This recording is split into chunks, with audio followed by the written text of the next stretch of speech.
sad day indeed. This morning we all received the news of the loss of Jeff Beck. Apparently passed away after being affected by meningitis. I believe he contracted a bacterial infection of meningitis, but apparently he passed peacefully in his sleep.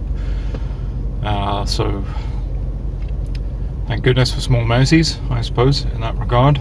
Condolences to his family, of course, and friends, and anyone whose lives were touched by him.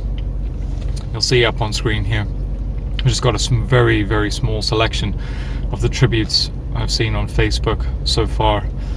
But there are so many that, I could sit here all day screen grabbing them. I'm not going to do that, but what can I say? I mean, it's the passing of a true titan when it comes to guitar. This man was in another league. There's very few people who you can say actually wrote the book for modern electric guitar. Sure, Hendrix is up there.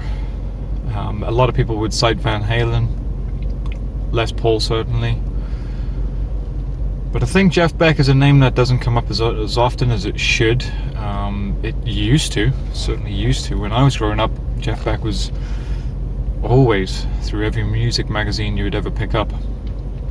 But as time has passed, I think there are players who have grown up, obviously, that it's quite a generational gap, and perhaps have less exposure to what Jeff Beck did. I myself was introduced to Jeff Beck. I had a guitar teacher that I worked with.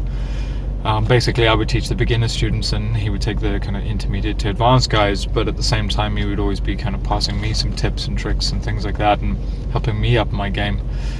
And he introduced me to Jeff Beck. I mean, I'd always heard of Jeff Beck, but wasn't really aware of how innovative a guitar player he was. Things like two-handed tapping, for example. A lot of people would think of Eddie Van Halen, obviously, as the first kind of go-to for setting the benchmark on that one, and rightly so, in context of how he used it and how he deployed it within the sound of Van Halen. That's fair, it's fair to think of it that way. But the truth is that usually whenever somebody came up with some kind of new sound, if you were paying attention, Jeff Beck had done it like a year or 2 years prior to that. He just wasn't releasing records that were, I guess, going to the top of the pop charts or something like that. He wasn't putting out these sort of big hit songs all the time, although he was working on a lot of people's hit songs. He's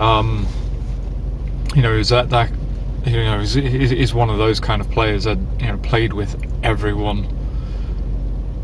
And even something like, in the metal genre, we tend to think of like whammy dives and things like that as being attributed to guys like Dimebag.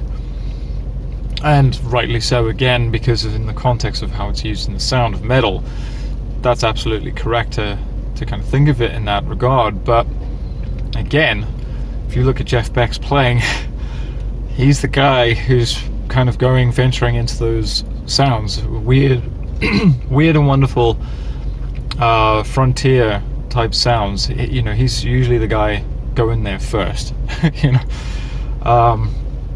Yeah, there are a lot of firsts for Jeff Beck. Incredibly special player. There's, I think, very few people who are wired up that way.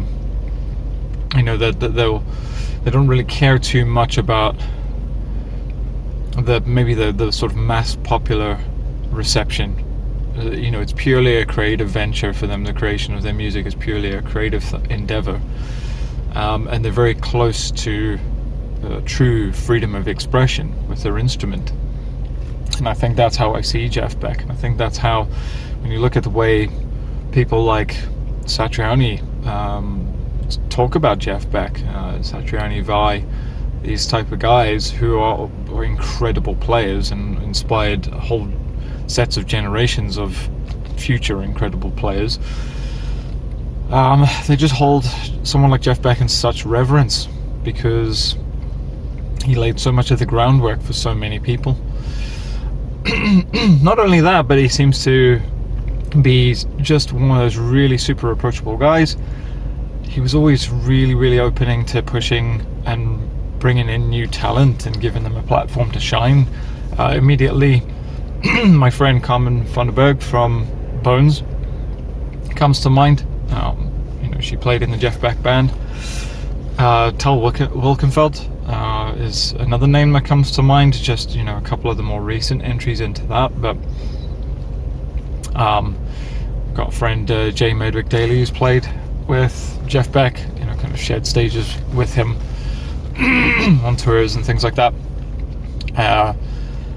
And you never hear anything but good things about the spirit and character of the man. I think it's going to stand as testament for a long time. So yeah, if you've never really listened to Jeff's playing, I would say give it a shot. Approach it with an open mind, and it's pretty diverse, so don't judge him by one record alone or one song alone, even if it's not your cup of tea. You'll need to give him a listen across the vast array of decades that he's been making music to really get a true feel for just how wide-ranging, how deep and far-reaching his musical influence is, just how much of a pioneer and a legend the guy is for the instrument of guitar and for music, modern music in general. That's where I'm going to leave it. So rest in peace to the maestro, and as I say, a titan. He is a level above the gods of guitar, if you ask me, because he's one of those foundational players that the textbooks were all based on. It doesn't get much more influential than Jeff Beck. There's only, I think, a handful of players that are kind of in that league. So yeah, rest in peace to the maestro, and enjoy your day, folks.